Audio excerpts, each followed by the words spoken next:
Hello everyone, welcome back to a new episode of Beacon Pines. Last time we left off, we found out Juniper's not Gran, actually Mam.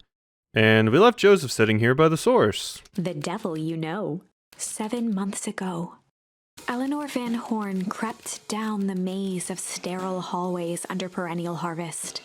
She stopped in front of the large steel door marked Deep Engineering. No turning back now. She raised a trembling hand. The stolen keycard worked as promised, and the door buzzed open with mechanical efficiency. She was immediately hit with the smell of disinfectant. It was some sort of laboratory.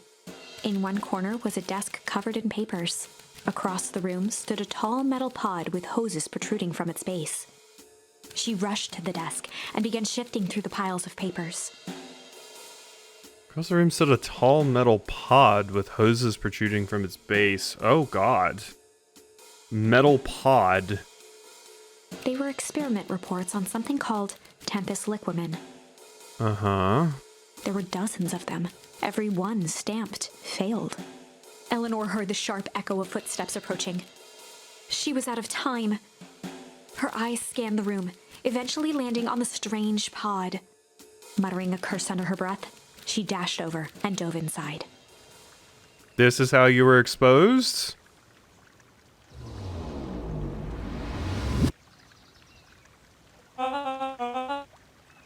So this is how that's how you were exposed to, because Joseph said last time that you were exposed. So I'm guessing that's how you jumped into the pod with the goo. And that is what change is all about. Hey, asshat. Grabbing the future by the scruff of the neck and making things happen. Change is a choice. I am tickled pink that we'll all be making that choice together.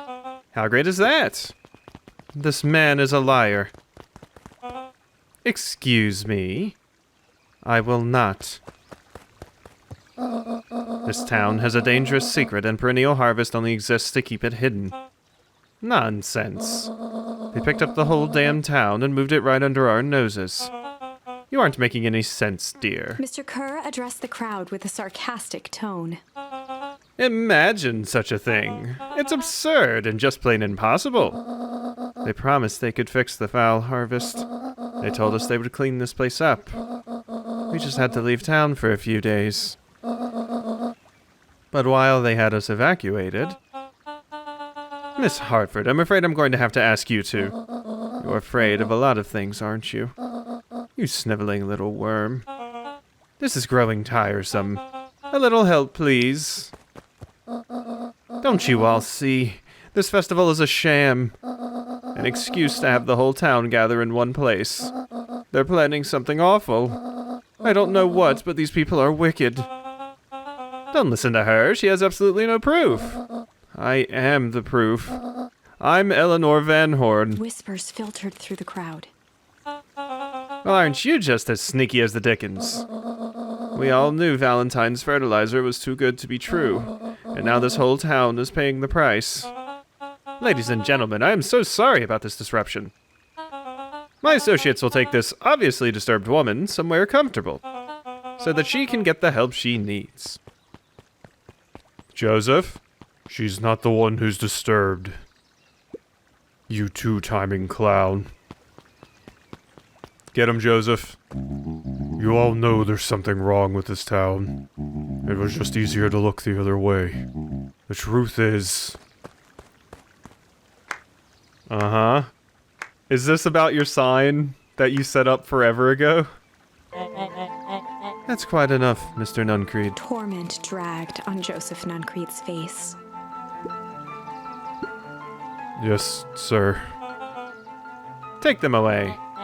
No, I want them to see this. Ah, the ever-tempestuous Eleanor Van Horn. You've been quite the thorn in my side. Like a weed that's burrowed in where it doesn't belong. I must confess, you look dreadful. He paused for a moment, plucking a piece of fuzz from his sweater and discarding it to the ground. I have a thought. And I'm scared to voice it now, but it's there. Consider yourself in rare company. You've managed to pull one over on me. It won't happen again. I knew you had some sort of plan to disrupt our little party. But alas, I expected something a bit more impressive than incoherent rambling. No matter, your failures are yours to bear. Mr. Kerr. Yes, sir. It's a shame it was cut short, but I thank you for that rousing oratory. I will take it from here. Yes, sir. Of course, sir. You have done quality work for me, William. You can look forward to the recompense we agreed upon. Kerr gave a bow of deference. Founder, you are most gracious. Yeah, okay. So this is what I was thinking. I was like, wait, so... there's this stuff, is that what you were trying to figure out? A way to, like, de-age people? So you're Sharper Valentine, is the idea I'm getting here, unless I'm just coming to a wildly incorrect conclusion. But you're saying founder, so I'm guessing we've seen that the goop kind of seems like it maybe, like, fast forwards the aging of things. Because the hair turning gray, and then, like, I don't know, Iggy's eye dying could just be that it was pushed forward a very, very long time or something. So maybe they found out how to make it do the reverse? Gasps rippled through the crowd. Thankfully, we can dispense with the formalities from here on out. Solomon pulled a glass vial from his pocket. In one smooth motion, he downed its contents.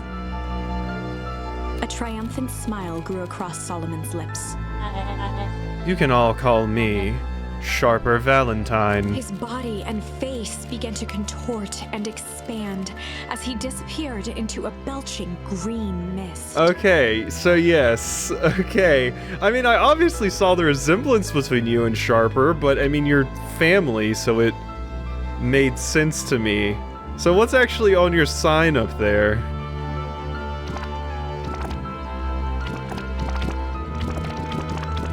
Well, this is disturbing. A hushed horror gripped the crowd. Oh my god, look at this is jackass. a story about change. Yeah? What? No. Oh, so you didn't see that coming. Good. Sharper examined his new hands. Well, this is quite the improvement. Everything looks so much smaller now. Eleanor was right about one thing. This festival was a ruse. I wanted you all to witness my glorious return with your own eyes. Why does everyone look so downtrodden? This is a celebration, people. Maybe it would help if we set the mood. Mr. Kerr, be a dear and reveal the sign. Sharper Valentine Festival. Okay, so that's what it was. Huh. I can see the hints that were in place for this, but honestly, I really did think Sharper was done for, and Perennial Harvest was just coming in to kind of take things over. But this was all just an elaborate way for you to kind of get a stranglehold back on the town and kind of reclaim your lost glory. Interesting. Sharper choked out a crude squawk of a laugh. Frustrated grumbles sprinkled through the crowd. Sharper, you malicious bastard. Malice? Glad you're back so I can tell you to your face. You destroyed this town. We ain't gonna let you get away with it again. Sorry, this is not the time for audience participation. Some assistance, Mr. Kerr. William Kerr gave a subtle nod to the clipboards. You coward.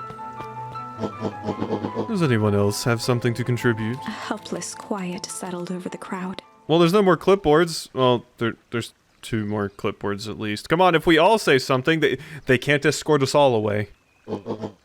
I thought so. Did you all truly believe you could be free of me? A town of complete and utter fools. You people should be celebrating my return. You've clearly lost without me. Or you're clearly lost without me. And that leads me nicely to my children. Daddy? I gave you both the greatest gift a parent can give.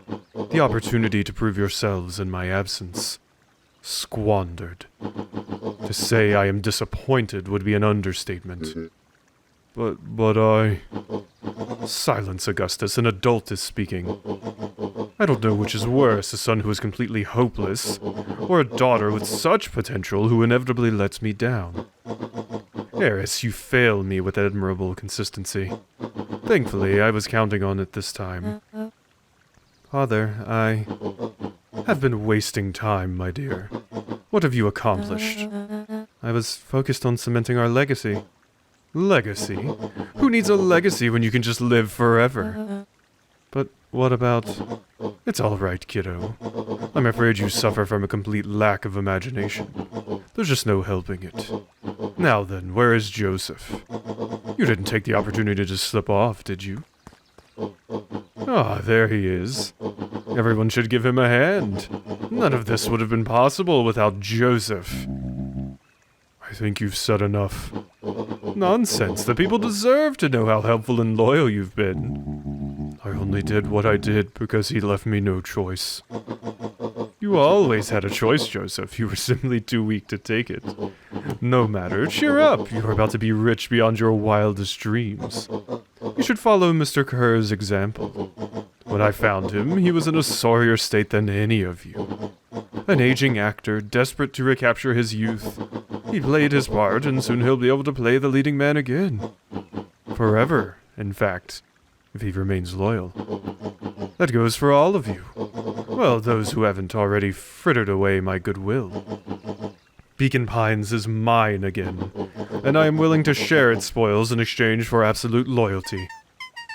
Are you saying William Kerr was never in charge of Perennial Harvest? Ha! You think that puffed-up blatherskite could have accomplished all of this? Dawn, I suppose it's time for your big exclusive. Sharper addressed the crowd with indignant pride. He'd planned this moment for so long that now, at the deed's fruition, it almost felt frivolous. You see, I needed a figurehead to hold things down while I orchestrated my return. Someone to misdirect, lie, and bilk this town for a spell. So I invented William Kerr. Take your bow, you've earned it. Mr. Kerr flourished a preposterously elaborate bow. Patrick C. Montesquieu, thespian extraordinaire, at your service. Founder, I just wanted to thank you again for this opportunity. It truly was the role of a lifetime. Wait, this Bill Kerr was a patsy the whole time?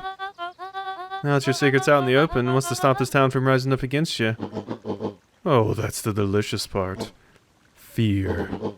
Thanks to our clipboards, I know what each and every person in this town fears most. Oh. Interesting? Huh. So you were collecting information on everyone so you know what everyone's fears are so you can control them later. And I will make those fears manifest for anyone who steps out of line. How do you know they even answered honestly? Didn't people hate the clipboards and refuse to answer a lot of their questions? The choice is simple. I'm not afraid of you. Ha, the young hero. I've kept a keen eye on you, boy. You and your friends make a habit of disrupting my plans. What a pity. If things would have gone a bit differently, you might have had your moment of triumph. But that's fate for you. You can't do this. Oh, but I can. I have won. Never underestimate what a great man can do given time. And now time is my plaything. Perhaps the most expensive thing I've ever bought. But well worth it. Ha! Sharper coughed up one final laugh and cracked his knuckles. Enough chit-chat. Let's get to work, shall we? And so, Sharper set about remaking the town in his own image. The fertilizer factory soon reopened for business. Sales rose steadily as more and more farmers across the countryside began to swear by its miraculous properties. Beacon Pines became famous, a secretive town that, for the right price, shared its gifts with all. Gifts that became more and more necessary in a world where winters grew longer and longer. Mm-hmm. The end. Yep. The secretive town that, yep, they're milking the source, and then the source is slowly escaping because they milked it. I do still have some questions, so I'm glad that wasn't the actual end there. But we have a little bit more information now. Interesting. Solomon this entire time. was sharper.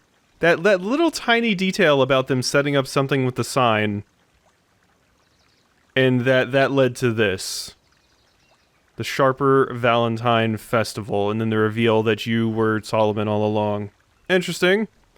I still don't know if I would trust what the clipboards got for fears, and I'm honestly surprised every single person in town told the clipboards what they fear. If someone walked up to me and was like, hey, what are you afraid of? I'd be like, just randomly, like a survey person on the street, I would be like, go away. Or I would lie. This is wrong, but things are becoming clearer now. You can feel it, right? We can't let Sharper win. He might just be the key to this whole thing. Yeah, the only other questions I have is what the hell is the source and how does it work? Let's see. Fire and ice, so I can hum, well, so... About over here, yeah, I was wondering if we have windows to the soul. That was like another path that we could go down, and it seemed like there was only one option before, and I was waiting on another thing. Malice is it. There was a malice lurking behind those eyes. There was a malice lurking behind those eyes. Will this make Luka run? Like a trap ready to spring. Luka felt the weight of Nuncrete's hand on his shoulder. Something wasn't right. He didn't know why, but something was telling Luka to get out of there. I just want this all to all be over. Of course, I'm sure it will all work out soon enough. I should get going. I told Roxy I'd check for Rolo at the treehouse. Luka twisted free of Nuncrete's grasp.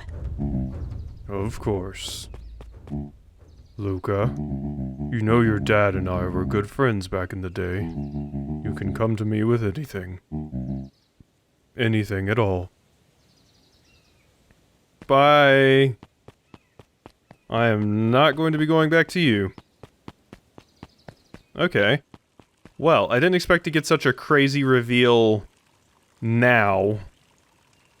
Like, I don't know, that happened fast for me. Maybe it's because I just started the episode and bam! But things got going quick. He looked down and muttered in a gruff voice. Mom always told me my problems would look smaller once I grew up. My problems always seem to grow right along with me. Heavens, I sense a big trouble ahead. Yeah? Hey, Sharper. These festival decorations are a bit humdrum. Now, if I were to throw a festival, it would be a thing to behold. I agree, this is all a little more than a little sad. It's worse than sad, it's boring. What if we did a little something to spice things up? I'm listening. You know that festival sign waiting to be unveiled? It would be a shame if someone... The two scurried off, eagerly formulating a plan. Interesting. Yeah, most of the time we've seen the goo now, it did bad things, but clearly they've been working on a way to make it do good things. Turning it into a crazy-ass immortality potion. Nothing to say, Griff? Nothing to say. Alright, I just thought I would come check. Wonder if, like, Dawn or anything... Hey, Dawn. No Dawn, no Dawn. Alrighty. I was so happy when Dawn was the one that spoke up out of the crowd. Okay, more about you. Identify yourself, please. Nellie Moodwell. I work here now. I'm unable to locate you on our staff roll. Oh, I don't officially start until tomorrow. Mr. Kerr said I could come in early tonight to get a few things done. Hold, please. Clearance authorized. Thank you. Our harvest awaits. That's such a creepy thing for your employees to say. Oh my god. And yeah... Jeff, you're alright. You're good, Jeff. I like you, Jeff. I like you a lot. Oh. You could get a wrench to the old noggin sneaking up on a guy like that. Don't scare a man while he's junkin', Sonny. Evening, Jeff. Isn't it kinda late to be junkin'? Might as well ask the same thing of you. Find anything good? Bah, ever since Perennial Harvest moved in, even the junk is trash. I think I learn a lot about a person by looking at what they throw away. With this bunch, it's all shredded paper and coffee cups. Well, I'd better get going. I didn't see nothing if you didn't see nothing. See what? Exactly. Stupid clipboard. Okay, nothing with you. And we could chill. Nothing with you. So we're gonna go to the treehouse, right? Any reason to go anywhere else? Probably not. Going to assume not. Can I put Malice onto my fishing rod? Hey, Jetson. Have you seen Rolo come by this way any chance? Afraid not. As elusive as the fish are in this here pond? Oh. Okay. I like scratched my eye for a second and it looked like it skipped some dialogue or something, or maybe that was just the way you said that. Whoopsie. Okay, nothing here. Good first. Yep, let's just go ahead and skedaddle. Alrighty. Let's go check the treehouse, why don't we? Rolo? He aired a long holler into the woods. Rolo! Huh. Rolo, wherever you are, I hope you're okay. Luka felt his eyes getting heavy and plopped into the beanbag. He conceded to its lumpy embrace. Way to the treehouse. I would concede to a beanbag's lumpy embrace right about now. Once again, Luka found himself in a vast black expanse. Okay. Yeah, we still don't have all the questions answered yet, so interested in seeing more about where this is going. This time, he knew exactly where to go. He took a single confident step forward. The world flickered and pulsed. He found himself standing in front of the frigid air of a blazing campfire. The source. He plopped down cross-legged and gazed into the cold flame, waiting. Soon enough, the fire began to die out, popping sporadically, until all that was left was a single ember. Luka stood up and dusted himself off. He plucked the glowing ember from the cold ash, examined it, and slid it into his pocket, a keepsake. The voice of his father spoke behind him. "You made me proud, Buckaroo." Luka turned to face him. "Dad, what is this place?"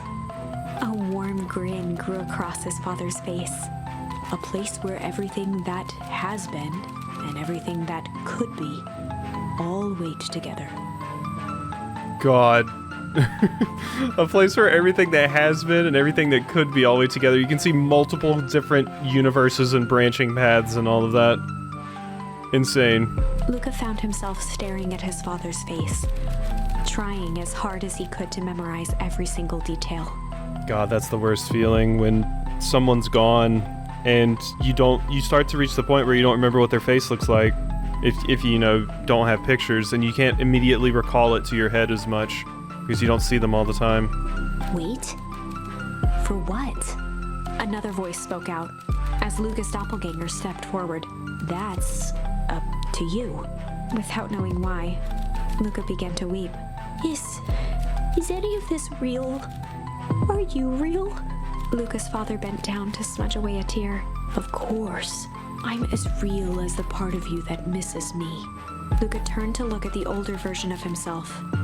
"And you?" So yeah. So does that mean there's a version of the future where Walt is still alive somehow? I mean, I imagine in some alternate reality, some way, Walt would be alive right now, and then this is the bad future where Luka basically just starts working for Perennial Harvest and just gets absorbed into all of this. The doppelganger choked back tears. "I'm as real as the part of you that's angry he's gone." Does that make sense? Through his tears, Luka laughed. "I think so."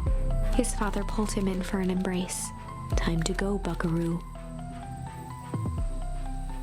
I'm still really Luka was surprised. startled from his dream by a banging on the floor. I'm still incredibly surprised that, yes, in the bit of time that everyone was gone from the town, they just made a completely new town. That seems like a lot of work to do in that small amount of time. But whatever. Are you in there? A commanding voice rumbled from below. Okay, I thought that was Rolo. Just as Luka sprang to lock the entry hatch, the door knocked open. Chapter 5. Oh, wow, we're going way back. Dangers big and small. Okay. Luka stumbled back. He heard the rope ladder creak under significant weight. Keeping his eyes fixed on the hatch, he inched backward to the balcony. Joseph? As his hand grasped the door handle, Luka froze. A large figure clumsily wriggled up through the hole. Oh? Old Rolo? Oh god, Rolo, you got aged? Stop right there. Or I'll... Sheesh, I know it's dark and all, but I figured you'd recognize me. Who are you? The large figure cocked its head inquisitively. Stop now or I'll clobber you with a baseball bat. Whoa, whoa, whoa, take it easy. Luka, you need to get your eyes checked. It's me, Rolo. Nice try, but I know you aren't Rolo. You're like one of his random uncles or something. Where is he? Uncle. Luka, quit messing around. It's me. If it's really you, prove it. Flaming chicken coop, Luka. Luka's jaw dropped. He peered more closely at the man standing in front of him. Something about him was undeniably Rolo, only bigger, older, changed. How? What happened to you? When I was running away, I ran into more people in those yellow suits. They grabbed me and dragged me away. Wait, where did they take you? Dunno. They threw a bag over my head. It was cold and smelled like a swimming pool. Think it was an underground lab or something. It made my hands all big, look. Rolo proudly presented his hands to Luka. And it makes sense that you would clumsily go up the ladder because you're not used to your big grown-up body. Pretty sweet, right? I mean, it wouldn't be my first pick for a superpower. But beggars can't be choosers. Rolo, it wasn't just your hands. My feet too? Dang, Pa just made me new shoes. Wait, Luka, why are you so small? Luka moved to the side and pointed Rolo to his reflection in the balcony window. What the? His hands shot up to his face. Holy Toledo! Rolo, what did they do to you? Made me drink some sort of green crud. Ew. Actually, it wasn't too bad. It kind of tasted like licorice. I passed out and woke up like this. It tasted like licorice. Sharper was at Nuncreed's getting licorice. I see. I see. That's what you were getting from Nuncreed. That's the liquid that you drank at the festival. Okay. Got it. Understood. And then I sorta smashed up in my cage and escaped. Oh, you smashed up in a cage? Kinda. At least I think I did. It's all a bit of a blur. They had you in a cage. Who are these people? I don't know who did this to you, but we're gonna fix it. Fix it? This is awesome! Well, I'm glad you're safe now. Luka, you don't need to worry about me. Sure, I got snatched, but look at it this way. I got snatched. I know where snatched people go. We may finally have a lead on what happened to your family. Maybe you're right, but this all seems dangerous. Danger. Heh. Rolo shadowboxed a few jabs. I'll take them all on. Whoa, you got the hat. Cool hat. Because yeah, this is the path where, okay, that's where you get the beanie. Because this is the path where your hair got messed up from the goo. I see, right? This is totally that path?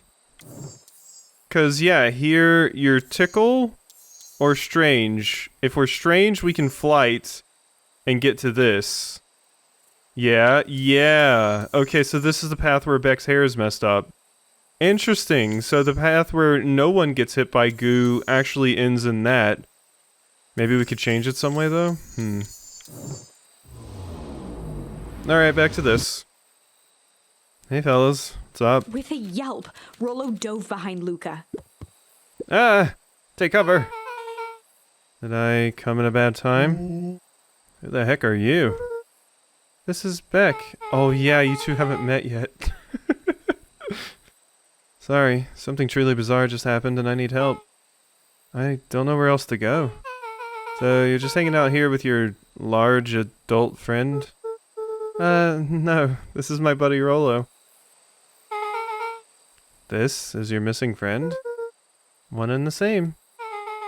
He seems a little old. I'll have you know, this is a recent development. What the heck does that mean? Oh, I'm sorry, you're the one who's just showed up out of nowhere. So we'll be asking the questions here. That's fair. How'd you find us? Your silly little treehouse? I think you mean our silly little mission control. I hate to break it to you, but your secret path isn't so secret. And I could hear your racket from a mile away. See, Luka? This is why we need to improve security around here. Not now, Rolo. Beck, you said something bizarre happened? Yeah, but... She shot a nervous glance at Rolo.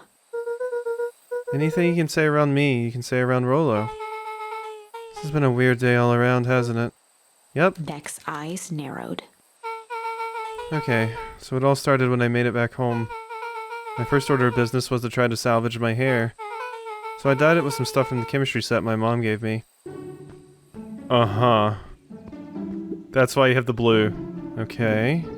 Just need to play it cool. And hope no one notices. Notices what? Oh, nothing. I was just... Come over here and let me have a look. Oh, honey, what in the world did you do to your hair? I just kind of felt like a change. This is going to take forever to grow out. You were the one who said that change was a good thing, right? I was talking about your mother's new job. I was talking about us moving. Well, I guess I just took your lesson to heart. Ilona tried to put on a smile. Or I forget, I came up here to tell you that Nellie had to go into work. Tonight? Her and Mr. Kerr decided it would be good for her to get some things done before tomorrow. That Kerr guy seems like a grade A creep. Beck! He is! Him and his weird cult of personality, yeah. You are not going to ruin this job for Nellie. It does make a lot of sense that Kerr's like a washed-up actor. It means too much to her. Oh, I know exactly how much it means to her. It means just enough to exile her daughter in this podunk town. This place sucks. People are weird. You just don't know them yet. It's always cold. We're in the mountains, you'll get used to it. Can't even pick up a single decent station on the radio. It's all banjo music and farm reports. Rough. You know I grew up in a town not that different from this one. Is that why you're better at talking to plants than people? Okay. So here's what we're gonna do. First of all, you're grounded. What? In the morning, I'll have Nellie come and see what we can do about fixing your hair. You need to look presentable for the festival. But... not another peep. She sighed, and after a moment, looked down at Beck sympathetically. I know moving is hard, honey. But that doesn't mean you have to make yourself miserable all the time. Other people seem to have that covered for me. Oh, and if you decide to rebel by dyeing your hair more... She flashed a sly grin and tousled Beck's hair. I'll just shave it off for you. Think of how rebellious you'll look then. Very funny. Thank you. Good night, sweetie. Good night, Mom. Wait. First of all, this town does not suck. Second, you need help because you're grounded? No. Sorry you got in trouble. It's my fault your hair got screwed up in the first place. Don't worry about it. I actually kind of like this look. Yeah, this is your canon look, I guess, based off of the title screen. Great. Can we get back to the story now? Next part is the important bit. I have this radio I upgraded with my mom, and I was too angry to sleep. So I tried to dial in something worth listening to.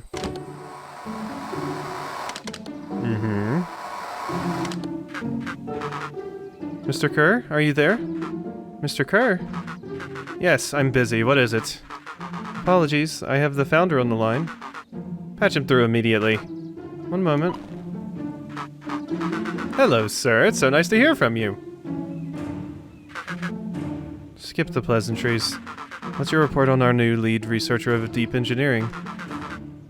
Nellie Moodwheel seems to be integrating nicely. Oh, I thought that was Nellie that was patching you through. At this very moment, she's working to help us meet our deadline. She offered to work overtime before I even had the chance to suggest it. Excellent. And you have faith that she's capable of finishing the work left by her predecessor. Her work must be complete before the festival. I'll make sure she stays day and night until it's accomplished. Good. You know how I feel about loose ends. Yes, sir. Once she has finished the work, we need to make a determination regarding her long-term prospects in the company. Immediately, sir. I usually have more time to fully bring people into the fold. We are in the endgame, Bill. About your failures with Dr. Prescott. I can't afford to take any risks. Of course, sir. No loose ends, sir.